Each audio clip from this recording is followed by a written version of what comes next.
મૂળ વાત ઉપર આપણે પાછા આવીએ તો ભગવાન અને એની શક્તિ જે છે એ કંઈ જુદા નથી કે ભગવાનની શક્તિ જુદી અને ભગવાન જુદા. એ શક્તિ અને ઈશ્વર બે એક જ છે. અને જ્યારે એક જ હોય ત્યારે આપણે એને બ્રહ્મ કહીએ. ખરેખર બ્રહ્મ શું છે? જેમાં કોઈ ભેદ નથી. પછી ભેદની શરૂઆત ક્યાંથી થાય કે ઈશ્વર જે છે એ શક્તિ સાથે જોડાય અને પછી આખી સૃષ્ટિનું સર્જન કરે છે. પછી એ જ ઈશ્વર જે બ્રહ્મા વિષ્ણુ મહેશ બને છે અને એની બધી આ શક્તિ છે. તો એ આપણે શું છે? એ આપણે એક સમજવા માટે છે કે આ એક જેમ શરીરનો એક ભાગ છે, હાથ છે તો એ શરીરનો એક ભાગ કહેવાય છે. એમ આ શક્તિ છે એ શું છે? ઈશ્વરનો જ એક ભાગ જ છે કે ઈશ્વર અને શક્તિ બે અલગ નથી. એટલે એ બતાવવા માટે કે છે શ્રીયો ધામાંગ મચ્યુતમ. આજે જે ભગવાન કેવા છે તો કે છે સાક્ષાત એ શ્રીઅંગવાળા છે, અર્થાત લક્ષ્મીજી એમની સાથે છે. એવા ભગવાન જે છે એનું દર્શન નિત્યમ નિરીક્ષ્યમાણા નામ, હંમેશા નિત્યમ, હંમેશા એનું ભગવાનનું દર્શન કરતા. કેમ કે ભગવાન ત્યાં રહેતા હોય તો સ્વાભાવિક છે કે રોજ ભગવાનનું દર્શન થતું હોય. છતાં પણ શું કહે છે? યદ્યપિ નિરીક્ષ્યમાણા નામ દ્વારકૌકસામ, ભગવાનનું નિત્ય દર્શન કરતા હતા છતાં પણ નવિતૃપ્યંતિ હિ દૃશઃ, એમને ક્યારેય તૃપ્તિ નહોતી થતી. એક તો ભગવાનનું સ્વરૂપ જ એવું હતું, રૂપ જ એવું હતું ભગવાનનું કે એ જોઈને જ એ ગોપીઓ તો પાગલ થઈ જતી. અને એવું રૂપ હતું કે જોઈને લોકોને ક્યારેય એના દર્શનની ક્યારેય તૃપ્તિ જ નથી થતી. દ્વારકાવાસીઓને રોજ દર્શન થતા હતા. એટલે પૂર્વના પુણ્યને કારણે, જેના પુણ્ય એવા હોય તો એ દ્વારિકામાં એનો જન્મ થઈને દ્વારિકામાં એ રહે. તો આ બધા જે બધા કેવા છે? બધા પુણ્યશાળી લોકો છે. દ્વારિકાવાસીઓ જે બધા કેવા છે? પુણ્યશાળી છે. અને માટે એમને રોજ દર્શન થતા હતા. અને છતાંય દર્શન કરતા કરતા પણ એમને કોઈ દિવસ તૃપ્તિ નહોતી થતી. ઓકે, આગળ કહે છે શ્રીયો નિવાસો યસ્યોરહ પાનપાત્રમ મુખમ દૃશામ બાહવો લોકપાલાનામ સારંગાણામ પદાંબુજમ. હવે કહે છે જો આ ભગવાનનું વક્ષસ્થળ છે એ શું છે? તો કે છે શ્રીય નિવાસઃ, એ વક્ષસ્થળમાં લક્ષ્મીજીનો વાસ છે. પછી પાનપાત્રમ મુખમ દૃશામ, ભગવાનનું મુખ કેવું છે? એટલે ભગવાનનું મુખ કેવું છે? તો કે નેત્રો દ્વારા ભગવાનનું મુખ જે છે એ સૌંદર્ય રૂપી ભગવાનનું અમૃત પીવાનું છે. એટલે અહીં શું કહે છે? પાનપાત્રમ, પાનપાત્રમ એટલે પીવાનું, અમૃત પીવાનું હોય. તો અહીંયા પણ અમૃત છે, પણ એ અમૃત કેવું છે? મુખદૃશામ, ભગવાનનું મુખારવિંદ એવું છે કે એ જોતા જોતા કોઈ દિવસ માણસને તૃપ્તિ ના થાય. જેમ અમૃત પીવાથી પણ ક્યારેય તૃપ્તિ ના થાય, એમ જાણે કે ભગવાનનું મુખારવિંદ એવું છે કે જે એનું પાન કરવાનું, એનું અમૃતરૂપી જે છે એનું પાન કરવાનું એ પીવાને પાત્ર છે. બાહવો લોકપાલા નામ, આ બધા લોકપાલો જે છે, બધા લોકોનું પાલન કરનારા બધા લોકપાલો જે છે એ ભગવાનના હાથ છે. બાહવો. પછી કે છે સારંગાણામ પદાંબુજમ. અચ્છા, એટલે અહીંયા શું કહે છે કે ચરણ કમળ ભગવાનનું શું છે? તો કે છે કે ચરણ કમળ જે છે એ ભગવાનના ભક્તોનું નિવાસ સ્થાન છે. સારંગાણામ પદાંબુજમ, ભગવાનના ભક્તોનું નિવાસ સ્થાન ક્યાં છે? ભગવાનના ચરણોમાં છે. અચ્છા, પણ કેવા છે ભક્તો? સારંગાણામ ઇવ, એટલે ભ્રમરરૂપી, ભ્રમરરૂપી ચરણ કેવા છે? ભ્રમરરૂપી છે. અને એ કેવું છે? ભક્તોનું નિવાસ સ્થાન છે. ભગવાન કેવા લાગતા હતા એનું વર્ણન કરે છે. હવે બહુ સરસ વર્ણન છે, ભગવાનનું વર્ણન છે, કલ્પના કરવા જેવું છે.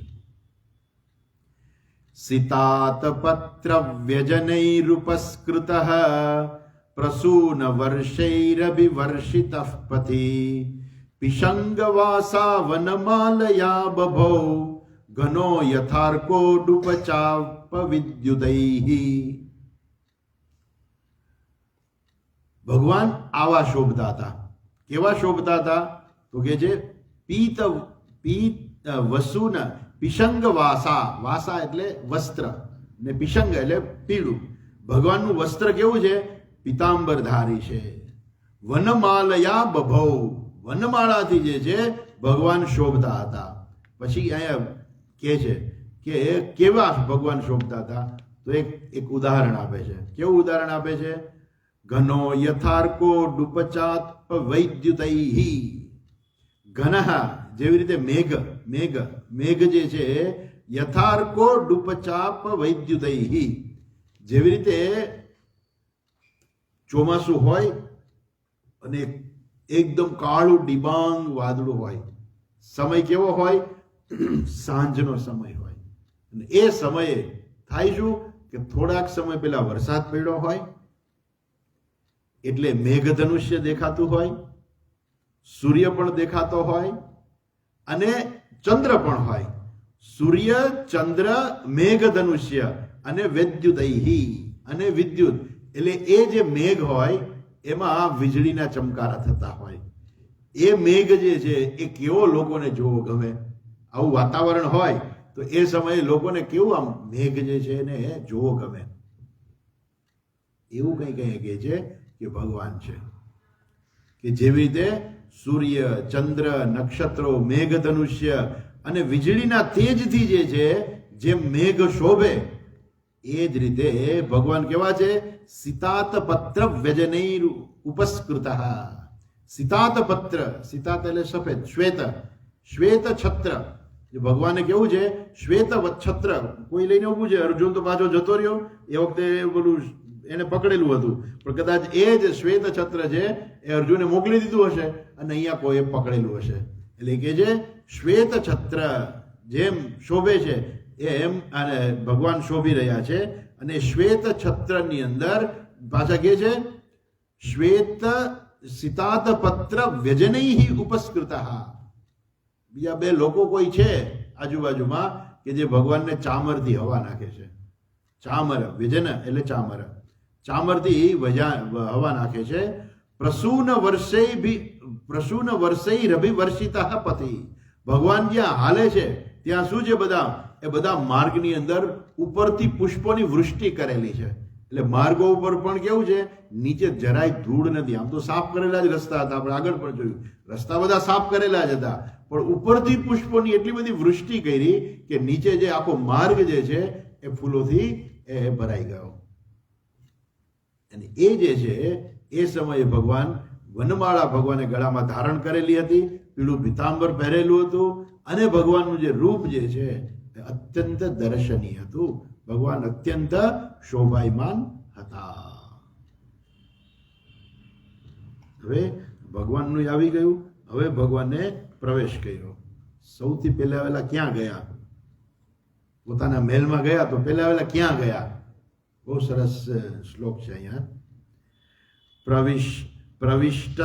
પ્રવિષ્ટસ્તુ ગૃહમ પિત્રઃ પરિષ્વક્તસ્વ માતૃભિઃ વવંદે શિરસા સપ્ત દેવકી પ્રમુખા મુદા.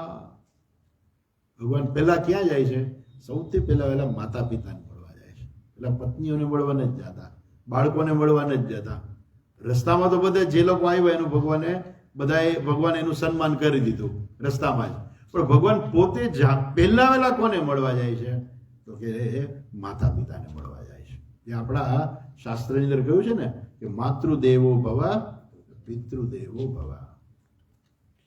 રામાયણ જે ચાલતું હતું એની ઉપર જ ચાલતું હતું. માતૃદેવો ભવ પિતૃદેવો ભવ.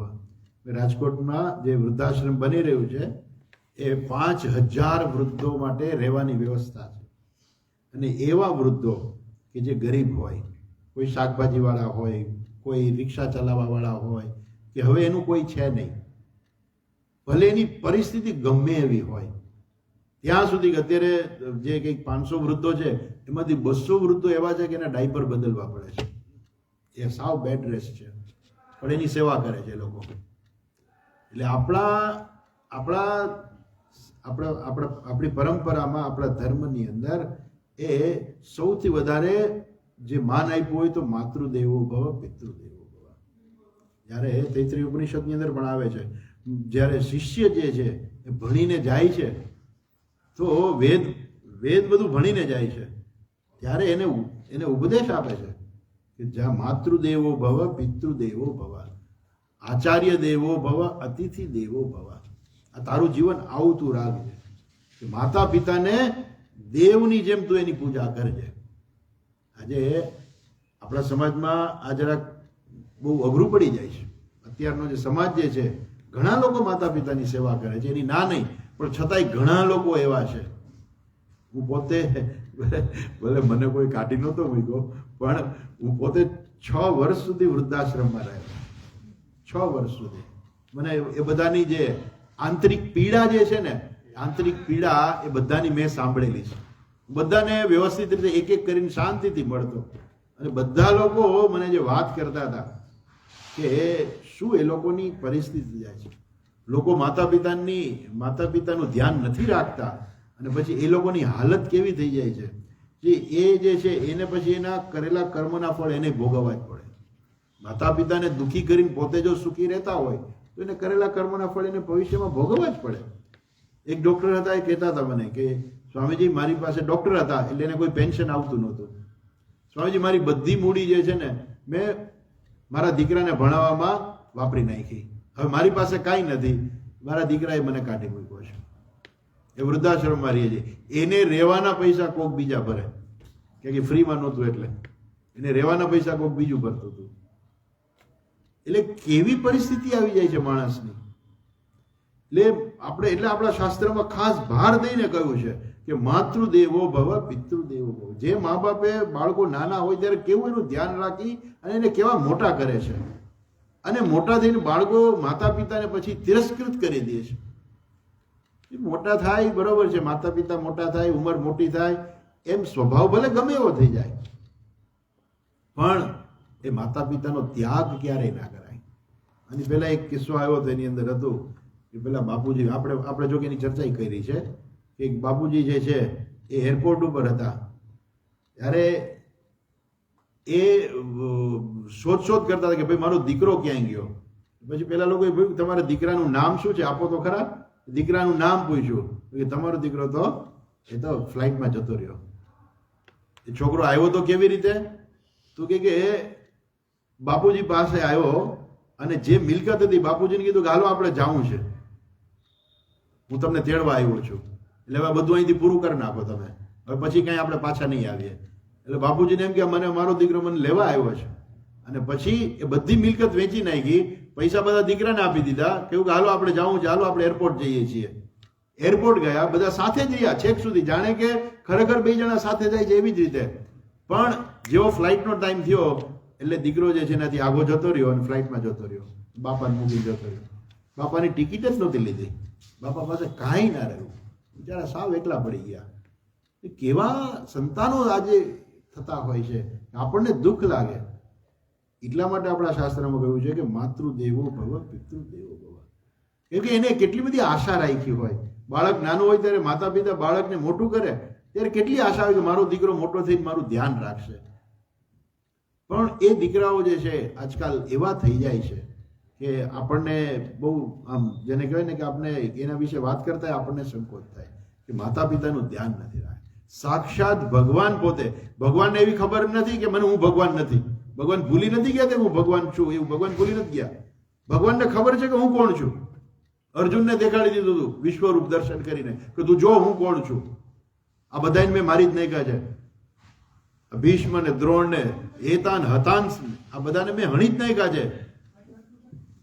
નિમિત્ત માતરમ ભવ સવ્ય સાચી, તું ખાલી નિમિત્ત રૂપ થા, ભગવાન વિશ્વરૂપ બતાવે. ભગવાન ખબર છે કે હું કોણ છું, પણ એ પરમાત્મા એક ઉદાહરણ રૂપ બનવા માટે થઈને સૌથી પહેલા વહેલા જાય છે પોતાના માતા પિતામાં.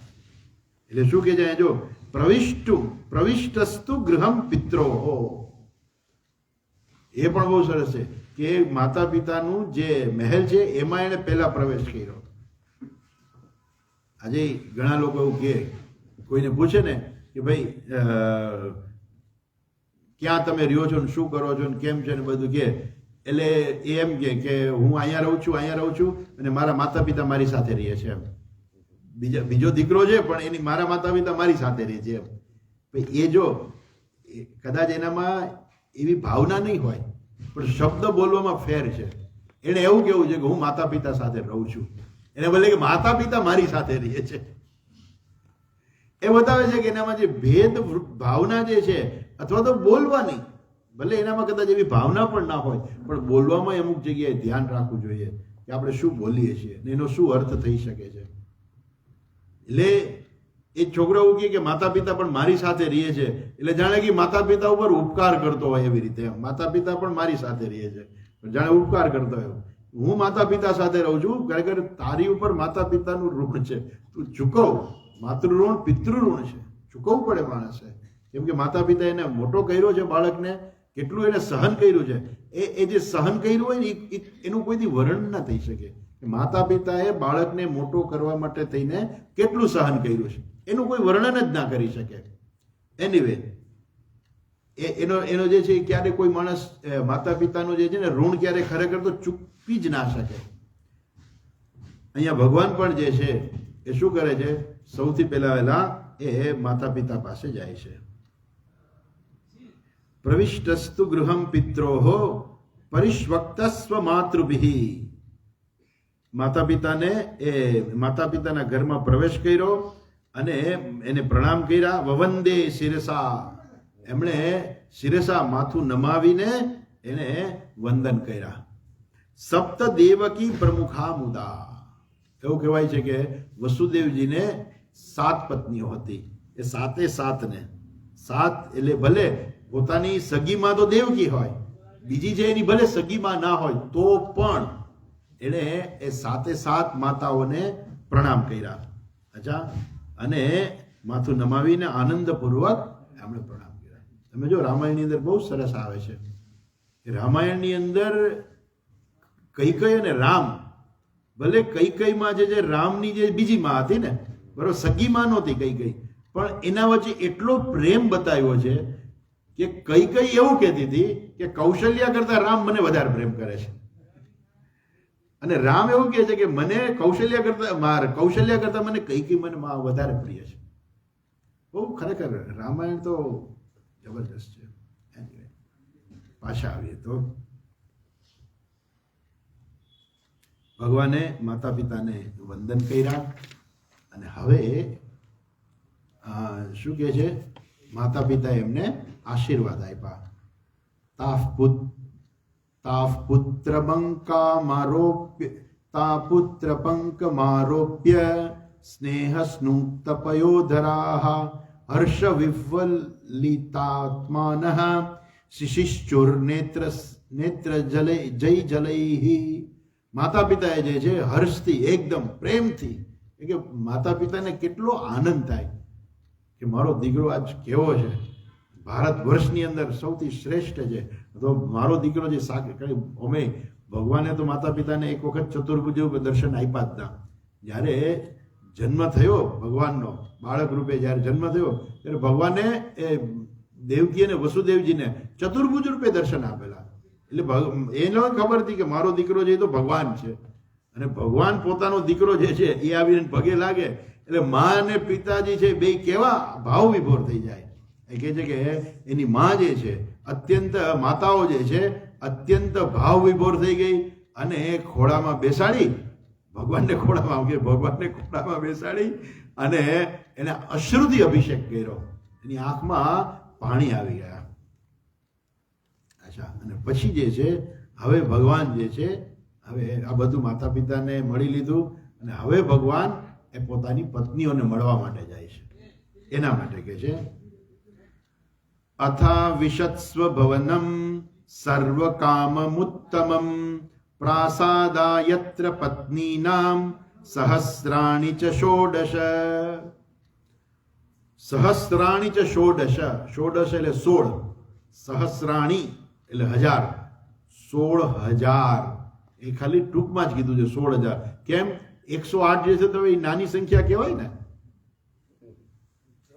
એટલે પેલા ઘણી વાર હોય ને એમ કે ભાઈ તમારે આપવાના કેટલા, તો કે આમ તો તમારે 1,01,109 આપવાના છે, પણ લાખ રૂપિયા કહી દે કે ભાઈ લાખ રૂપિયા મારે એની પાસે લેવાના છે. એટલે કે લાખ રૂપિયા નહીં, 1,01,109 લેવાના છે. 1,109 જે નાની રકમ છે એટલે એને જાણે કે એ અવગણી શકાય એમ. અવગણી શકાય એટલે એ આની અંદર સમાઈ ગઈ એમ. અવગણી શકાય એટલે એની અંદર સમાઈ ગઈ. એટલે અહીંયા કહે છે કે ભગવાનની 16,108 રાણીઓ હતી, બરાબર છે. એ સહસ્રાણી ચ ષોડશ, એટલે એની અંદર 108 જે છે, 16,000 કીધું પણ 108 એની અંદર આવી જાય છે. અને એ શું હતું? પ્રાસાદ યત્ર પત્ની નામ, ભગવાનની પત્નીઓના મહેલો હતા. કેવું સરસ અહીંયા વર્ણન કરે છે કે આ બધી પત્નીઓને ભગવાને મહેલ આપ્યા હતા. એ શબ્દ મહેલ માટે વાપરાય છે. એટલે તમે વિચાર કરો, 16,108 રાણીઓ હતી તો 16,108 મહેલ ભગવાને બનાવેલા છે. અને દરેક પાસે ભગવાન રહેતા હતા પાછા. અને એ જે એવું જે ભવન જે છે, એ ભવનની અંદર કેવું ભવન છે? અથ આવિશ સ્વભવનમ સર્વકામમ ઉત્તમમ, સર્વકામમ ઉત્તમમ, જ્યાં બધા જ ભોગ ઉપલબ્ધ હતા. એટલે એવું નહોતું કે ભગવાને બધી રાણીઓ માટે કોઈ ભોગ્ય વસ્તુ નહોતી આપી. ઘરનું જે રાચ રચીલું આપણે કહીએ ને, જે રાચ રચીલું કહીએ કે દરેક વસ્તુ જે જરૂરિયાતવાળી વસ્તુ જે છે, આ બધી જરૂરિયાતવાળી વસ્તુ ભગવાને એ લોકોને ઉપલબ્ધ કરાવેલી. ભલે ને 16,108 હોય તો પણ શું થઈ ગયું? કોઈ પાસે એવું નહોતું કે ભાઈ આ બધી 16,100 છે ને એ તો મહેલમાં જેલમાંથી આવેલી છે, એટલે હવે એનું બહુ ધ્યાન ન રાખીએ તો ચાલે. એવું નહોતું. ભગવાન બધાનું ધ્યાન બરાબર સમાન રીતે રાખતા હતા. એવી 16,108 રાણીઓ જે છે, જ્યાં સર્વકામમ ઉત્તમમ, જ્યાં બધા જ કામ એટલે અહીંયા બધા જ વિષયો જે છે, બધી જ વસ્તુઓ જે છે, જે ભોગ્ય વસ્તુ જેને કહેવાય છે, એવી બધી જ ભોગ્ય વસ્તુ જે છે, એ બધી સામગ્રીઓ જે છે, એ ભગવાને એવા શ્રેષ્ઠ મહેલની અંદર જ્યાં હતી એવા મહેલમાં ભગવાને આવિશત, એટલે ભગવાને પ્રવેશ કર્યો. ભગવાને પ્રવેશ કર્યો એટલે એની બધી રાણીઓ જે છે એ બધી એને શું કર્યું? કેવી રીતે પ્રતિભાવ આપ્યો? બહુ સરસ કહે છે. પત્ન્ય પતિમ પ્રોષ્ય ગૃહાનુપાગતમ વિલોક્ય સંજાત મનો મહોત્સવા ઉત્સ્થુરારાત સહસાશનાશનાત નાશયાત સાકમ વ્રતેર વ્રીડિત લોચનાનનાહા. પત્ન્યઃ એટલે બધી પત્નીઓ, પતિમ પ્રોષ્ય ગૃહાનું અપાગતમ, પત્નીઓ જે છે એ ભગવાન આવ્યા એટલે દૂરથી જ જોઈને. કેવા ભગવાન આવ્યા? તો કે જે પ્રોષ્ય ગૃહાનું આપાગતમ, ભગવાન જે છે એ ક્યાંથી આવ્યા? તો કે બહુ દૂરથી આવ્યા છે. અચ્છા, દૂરથી એટલે દૂરના ગામેથી આવ્યા છે, બીજા દેશમાં રહીને આવ્યા છે. એને જોઈને વિલોક્ય સંજાત મનોમહોત્સવાહ, એના મનમાં એકદમ આનંદ થયો. જાણે મોટો ઉત્સવ હોય અને કેવો આનંદ થાય એવો આનંદ એમને મહોત્સવાહ સંજાત મનઃ, એના મનમાં અત્યંત આનંદ થયો. અને શું કે છે? ઉત્તસ્તુ આરાત સહસા આસનાત. એ બધી જે રાણીઓ હતી, ઘણી બધી રાણીઓ એવી હતી કે જે લોકો પોતાના આસન ઉપર બેઠેલી હતી. અને એ લોકો શું કરતી હતી? કંઈક વ્રત એ લોકોનું ચાલતું હતું. ઘણું હોય ને કે ભાઈ તમારે આટલા જપ કરવાના છે.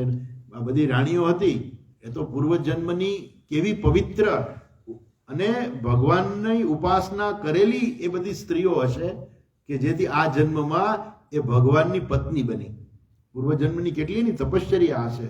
એટલે પૂર્વજન્મની તપશ્ચર્યા કરેલી એવી હોય સ્ત્રીઓ તો આ જન્મમાં સહજતાથી એ પ્રકારનું માનસ એને મળી જાય. ગીતાજીમાં ભગવાન કહે છે ને કે જે લોકોએ પૂર્વજન્મની અંદર જે કર્મો કર્યા હોય એ પ્રકારનું માનસ એને બીજા જન્મમાં સહજતાથી મળી જાય. બહુ એટલે જલ્દી એ લોકો મળે, પછી ત્યાંથી આગળ વધે. તો આ બધી સ્ત્રીઓએ પૂર્વજન્મમાં પણ ઘણા વ્રત કર્યા હશે અને આ જન્મની અંદર ફરી એ લોકો વ્રત કરતી હશે. એટલે કહે છે કે વ્રતૈહિ વ્રીડિત લોચન આનનાહા. એ લોકો વ્રત કંઈક કરતી હશે અને બધે કંઈક જપ થતો હશે, કંઈક બીજું કંઈક કામ ચાલતું હશે, અથવા તો 16,108 છે કે બધા એક સાથે કંઈ તપ કરતા હોય એવું નથી, બધા એક સાથે કંઈ વ્રતમાં બેઠા હોય એવું પણ નથી. પણ જે લોકો હતી બધી સ્ત્રીઓ એ બધી અચાનક એકાએક સહસા એકદમ શું છે ઊભી થઈ ગઈ. બીજું બધું પડતું મૂકીને એ એકદમ ઊભી થઈ ગઈ. શેમાંથી ઊભી થઈ ગઈ? એ બધા જે નિયમો, એના વ્રતના નિયમો હોય, બધા નિયમોને મૂકી અને ઊભી થઈ ગઈ. બધા નિયમો પૂરા થઈ ગયા. હવે સાક્ષાત ભગવાન આવી ગયા છે, સાક્ષાત પતિદેવ આવી ગયા છે. એટલે બધી સ્ત્રીઓ જે છે, બધી રાણીઓ એ એકદમ જે છે ઊભી થઈ ગઈ. પણ કેવી રીતે જે છે? વ્રીડિત લોચન આનનાહા. આનન ગજાનન. આનન એટલે મસ્તક, ગજાનન એટલે જેનું મસ્તક હાથી જેવું છે. ગજ એટલે હાથી, એટલે આપણે ગજાનન કહીએ. અહીંયા શું છે?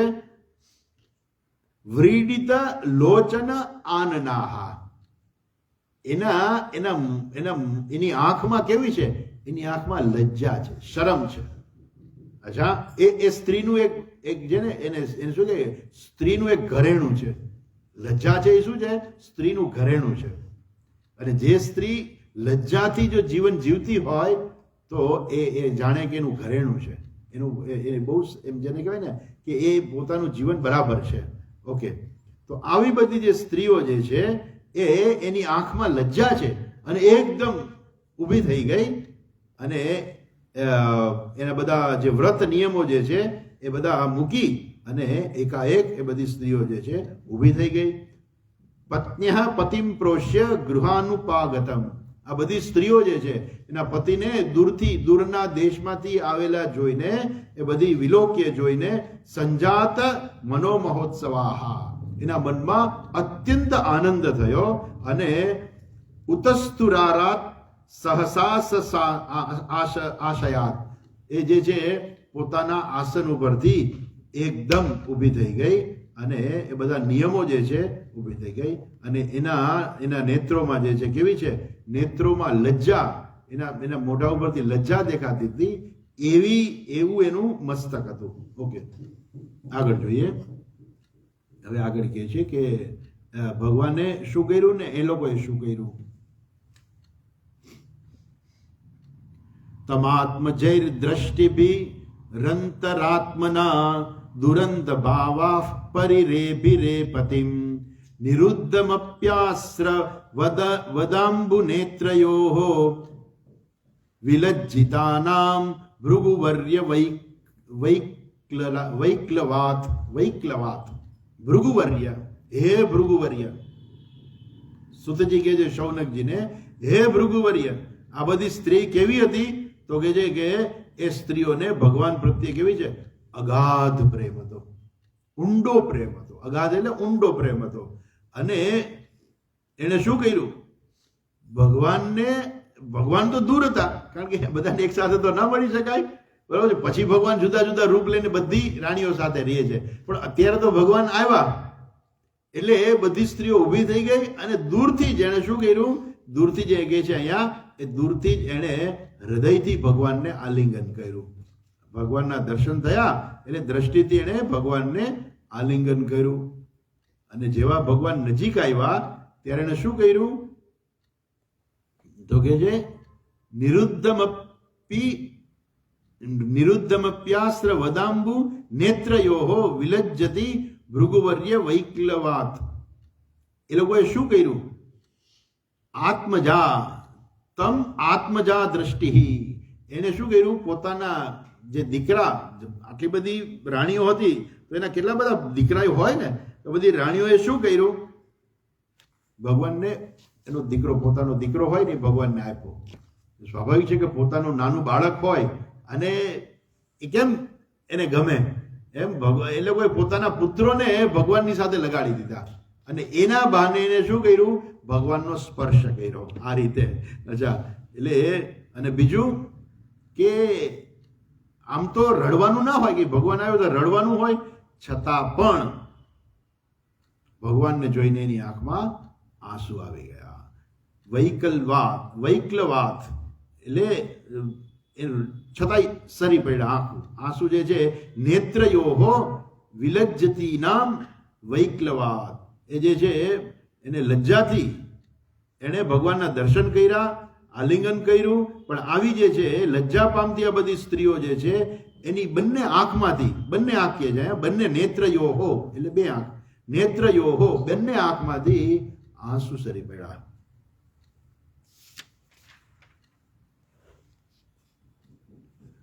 આમ તો કેવું છે તો કે છે કે આમ તો ભગવાન જે છે ને હંમેશા એની પાસે જ રહેતા હતા, કેમ કે ભગવાને અનેક રૂપ જે છે ધારણ કરેલા હતા, એટલે હંમેશા ભગવાન એની પાસે જ રહેતા હતા. તો પણ શું છે કે આવા ભગવાન જેના પતિ હોય એને કોઈ દી ભગવાન દૂર જાય ગમે ના જ ગમે ને, અને એના દર્શનથી એને કોઈ દી તૃપ્તિ થાય તો કે ના, એને ક્યારેય તૃપ્તિ ના થાય. કે છે યદ્યપ્યસૌ પાર્શ્વગતો રહો ગતઃ તથાપિ તસ્યાંઘ્રિયુગમ નવમ નવમ પદે પદે કા વિરમેત તત્પદાત ચલાપી યશ્રીર્ન જહાતિ કરહિચિત. આમ તો ભગવાન એકાંતમાં હંમેશા ભગવાન એની પાસે જ રહેતા હતા, કેમ કે ભગવાન ઈશ્વર જે છે એને પોતાનું ઈશ્વરત્વ પ્રગટ કરેલું હતું. તમે જો રામ અને કૃષ્ણ બંને અવતારો થયા, એમાં રામચંદ્રજીએ છે ને પોતાનું ઐશ્વર્ય બહુ ઓછું પ્રગટ કર્યું છે, પણ કૃષ્ણ ભગવાને પોતાનું ઐશ્વર્ય પ્રગટ કરવામાં કોઈ દી પાછી બાની નથી કરી. ટકલી આંગળી આખો ગોવર્ધન પર્વત ઉપાડી લીધો, એનું ઐશ્વર્ય છે. આ બધા જે રાક્ષસો, જે અસુરોને કંસ મોકલતો હતો, પેલા ત્યાં તો ગોપાળોને કે ખબર જ નથી પડતી કે આ શું છે. એ કેટલા બધા પાછળ આવશે ત્યારે આપણે એક એક કરીને જોવાના છીએ, કેટલા બધા અસુરોને માર્યા. એ બધા જુદા જુદા રૂપ લઈને આવતા હતા. કોઈ ગધેડાનું રૂપ લઈ આવે, કોઈ અજગરનું રૂપ લઈને આવે. આવા બધા રૂપ લઈને ભગવાન ઓળખી જાય ને કે આ કોણ છે, કેમ તો ઈશ્વર છે ને, તો ઓળખી જાય ને કે આ કોણ છે. પછી ભગવાન બરાબર એનો વારો કાઢે. એ ઈશ્વર જે છે પોતાનું ઈશ્વરત્વ, ભગવાને અહીંયા શું છે પોતાનું ઈશ્વરત્વ બહુ પ્રગટ કર્યું છે. રામાયણની અંદર આવે છે કે જ્યારે ભગવાનને સમુદ્ર ઓળંગીને લંકા જવું હતું ત્યારે ભગવાન બેસીને પ્રાર્થના કરે છે સમુદ્રને. બે ત્રણ દિવસ કે એવી કંઈક પ્રાર્થના કરે છે, તપ કરે છે ભગવાન, પણ તોય સમુદ્ર જે છે રસ્તો નથી આપતો. પછી લક્ષ્મણજી કહે છે ભગવાનને, આ સમુદ્ર જે ભગવાનને કહે છે કે તમારું માનતો જ નથી, તમે સાક્ષાત પરમાત્મા છો, પણ આ સમુદ્ર જે અહંકારી થઈ ગયો છે અને તમને રસ્તો નથી આપતો જવા માટેનો. એમ એટલે તમારે એને દંડ જ આપવો જોઈએ, નહીં તો દંડ વગર માનશે જ નહીં. લક્ષ્મણજી થોડાક ઉગ્ર હોય ને, એટલે ઉગ્રતાથી કહે છે કે તમે એને દંડ આપો. ભગવાન કહે તમે ધનુષ ધારણ કરો ને દંડ આપો, નહીં તો આ માનશે નહીં ને. પછી ભગવાને આમ ધનુષ ધારણ કર્યું ને દંડ આપવા માટે આમ તૈયાર થયા ને, ત્યારે સમુદ્ર દેવતા જે છે એ બહાર આવીને ભગવાનને વિનંતી કરી છે કે ભગવાન તમે રૂપ એવું લીધું છે કે એક માણસ તરીકેનું રૂપ લીધું છે, તમે તમારું ઐશ્વર્ય પ્રગટ નથી કરતા. જો હું રસ્તો આપી દઈશ ને તો તમારું ઐશ્વર્ય પ્રગટ થઈ જશે. માટે તમારે જો માનુષ્ય રૂપ, તમારે માણસ રૂપે રહીને જો કરવું હોય ને તો તમે કંઈક બીજો વિચાર કરો, બીજો રસ્તો વિચારો. હું તમને કહું, અહીંયા પથ્થરો જે છે એનાથી તમે સેતુ બનાવો, સેતુ થઈ જશે. અને પછી ભગવાન સેતુ બનાવ્યું. ભગવાનને કહે છે કે ભગવાન હું તો, તમે મને દંડ આપશો, હું તો તમને રસ્તો આપી દઈશ, પણ આમાં તમારું ઐશ્વર્ય પ્રગટ થઈ જશે. જો તમે સેતુ બનાવશો તો તમારું ઐશ્વર્ય પ્રગટ નહીં થાય. અને પછી ભગવાન સેતુ બનાવે છે. રામચંદ્રજીએ શું કર્યું છે, હંમેશા પોતાનું ઐશ્વર્ય જે છે પ્રગટ નથી કર્યું, જ્યાં કરવા જવું હોય ત્યાં જ કર્યું, માત્ર ભાગ્યે. જેમ કૃષ્ણ ભગવાને એને કોઈ દી બાકી જ નથી રાખ્યું કાંઈ ઐશ્વર્ય પ્રગટ કરવા, પહેલેથી જ શરૂ કરી દીધું છે. પહેલા જન્મ થયો ત્યારે જ ભગવાને વસુદેવ દેવકીને દર્શન આપી દીધા, મંદિરના બધા તાળા તોડી નાખ્યા, બધા ઓટોમેટિક બધા દરવાજા ખુલી ગયા. એ પોતે ગયા ત્યારે યમુનાજી રસ્તો આપી દીધો, ગોકુળ જવાનો રસ્તો આપી દીધો. અને પછી જે બાળપણની જે બધી બાળ લીલાઓ ભગવાને કરી છે એમાં પણ એને પોતાનું ઐશ્વર્ય પ્રગટ કર્યું. પહેલેથી જ કંસને માર્યો એમાં પણ પોતાનું એને ઐશ્વર્ય પ્રગટ કર્યું છે. શિશકવરને માર્યો એમાં પોતાનું ઐશ્વર્ય પ્રગટ કર્યું છે. મહાભારતના યુદ્ધમાં પણ અર્જુનને પણ વિશ્વરૂપ બતાવીને પોતાનું ઐશ્વર્ય પ્રગટ કર્યું છે. જ્યાં જરૂર પડે ને ભગવાને ક્યાંય છે ને પેલું રાખ્યું જ નથી બાકી કે હું મારું ઐશ્વર્ય પ્રગટ ના કરું. જ્યાં જરૂર હતી ત્યાં બધી જ જગ્યાએ ભગવાને પોતાનું ઐશ્વર્ય પ્રગટ કર્યું છે. એટલે અહીંયા પણ જ્યારે ભગવાન પોતે બહાર જતા ત્યારે ભગવાને પોતાનું ઐશ્વર્ય પ્રગટ કરી અને 16,108 રૂપ ધારણ કરી ભગવાન બધી જ રાણીઓ પાસે રહેતા હતા. એટલે કે જે યદ્યપિ અસૌ પાર્શ્વગતો રહો ગતાહા ભગવાન જે છે એ આમ તો ભગવાન બહાર જતા એટલે રાણીઓ તો એકાંતમાં હોય. આજે પેલું આગલેની વાત વ્રતની વાત આવી ને ત્યારે એમાં એવું કહેવાય છે કે જ્યારે પતિ જે છે એ બહારે જાય ને ત્યારે સ્ત્રીઓ વ્રત રાખે, સ્ત્રીઓના વ્રત હોય. અને એ વ્રત શું હોય? 5 પ્રકારના સ્ત્રીઓને વ્રત કરવાનું કહ્યું છે કે જ્યારે પતિ જે છે વિદેશ જાય, બહારગામ જાય ત્યારે સ્ત્રીએ આ 5 વ્રત કરવા જોઈએ. એક, શૃંગાર ન કરવો. બીજું, બીજાના ઘરમાં ન જવું. આવા 5 જે છે જુદા જુદા કે એને પોતાનું જે છે પોતાનું પાતિવ્રત્ય જે છે એ જાળવી રાખવા માટે થઈને એને આવા બધા જુદા જુદા એને 5 વ્રત કયા છે. એટલે સ્ત્રીઓને જે છે એ વ્રત આ બધા 5 આપ્યા છે. એ જો સ્ત્રીઓ વ્રત કરે તો એની તાકાત ખૂબ વધી જાય છે. તમે જો એક પુરાણની અંદર પણ કથા આવે છે, એની અંદર પેલો રાક્ષસ અસુર જે છે મરતો જ નથી. વૃંદા એની પત્નીનું નામ, અને પેલાનું અસુરનું નામ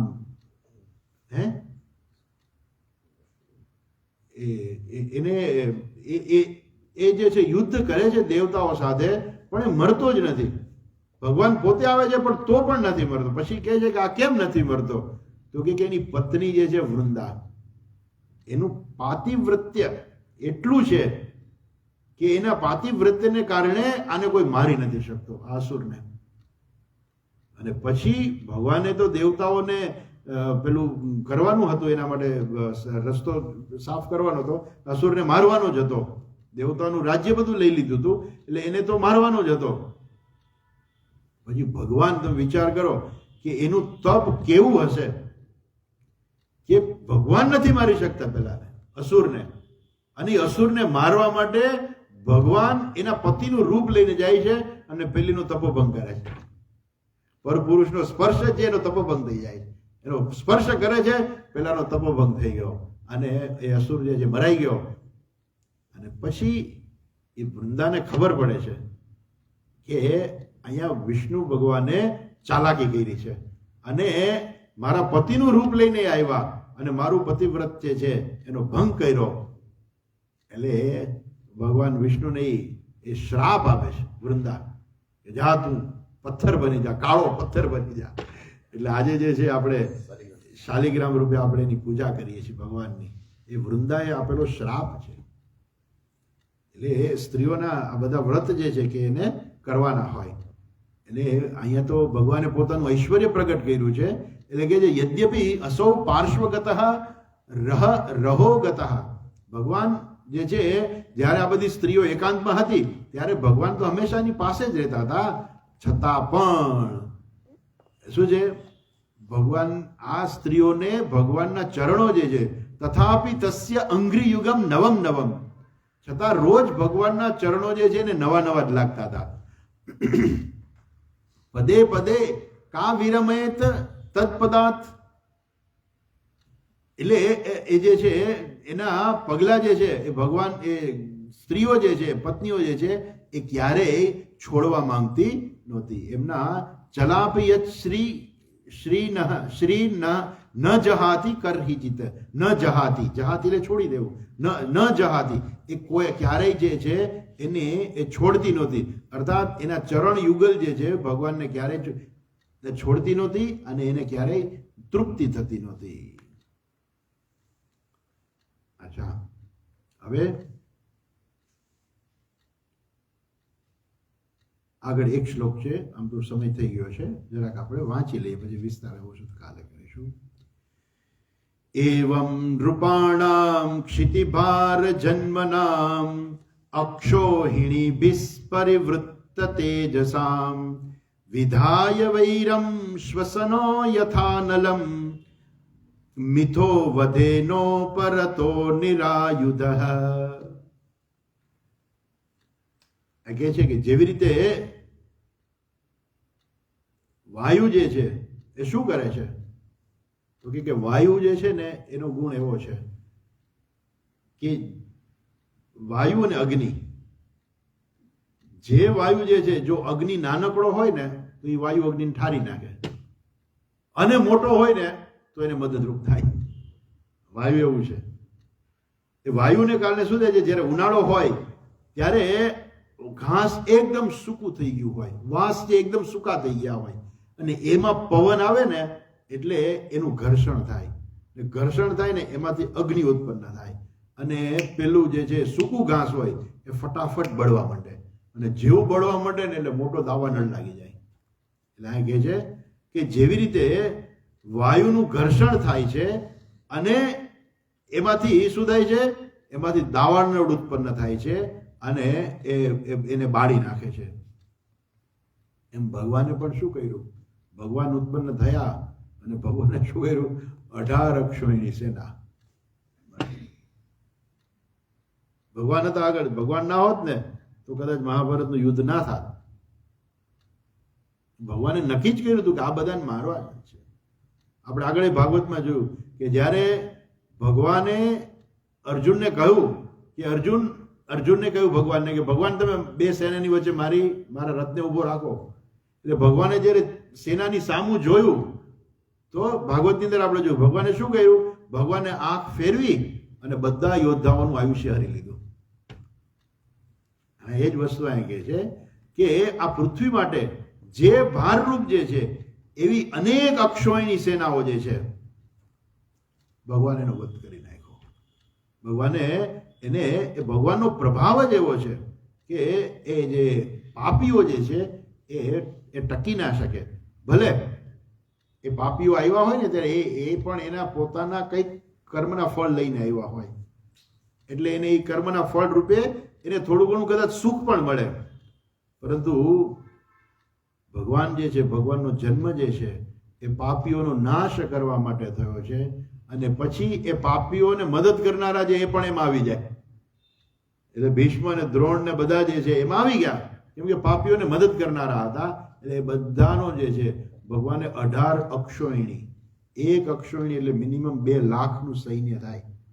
18 દુની 36 લાખ. એ સમયે આપણા દેશમાં આટલી વસ્તી નહોતી. અત્યારે તો આપણી 140-50 કરોડે પહોંચી છે. એ સમયે આટલી વસ્તી આપણા દેશમાં નહોતી, બહુ ઓછી વસ્તી હતી, ને એમાં 36 લાખનું સૈન્ય મરાઈ ગયું. એટલે આપણી આખી સંસ્કૃતિ જે છે ખલાસ થઈ ગઈ. જે લોકો બધા આ બધા હતા, બધા કેવા હતા? તમે ગીતામાં પણ આવે છે આ બધા સૈનિકો હતા, બધા કંઈક ને કંઈક શક્તિવાળા હતા, જુદી જુદી શક્તિઓ ધારણ, કે બધાએ કેટલી બધી તપશ્ચર્યાઓ કરીને બધી શક્તિઓ પ્રાપ્ત કરેલી હોય. એમને કઈ બધા લડવા ના આવ્યા હોય, અને અમુક સામાન્ય યોદ્ધા પણ હતા, એ લડવા આવ્યા હતા. પણ આ બધાને જે છે ભગવાને શું કર્યું? ભગવાને એવું કર્યું કે દુર્યોધન જ સારો લાગે,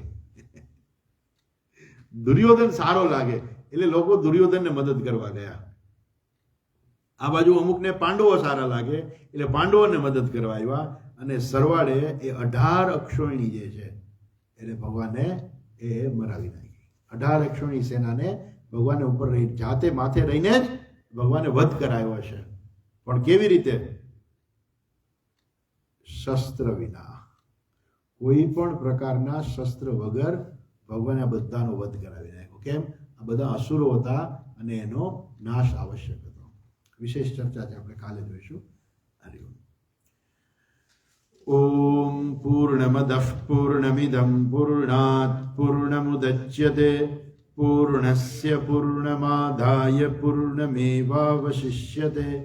ઓમ શાંતિ શાંતિ શાંતિ. હરિ ઓમ. શ્રી ગુરુભ્યો નમઃ. હરિ ઓમ.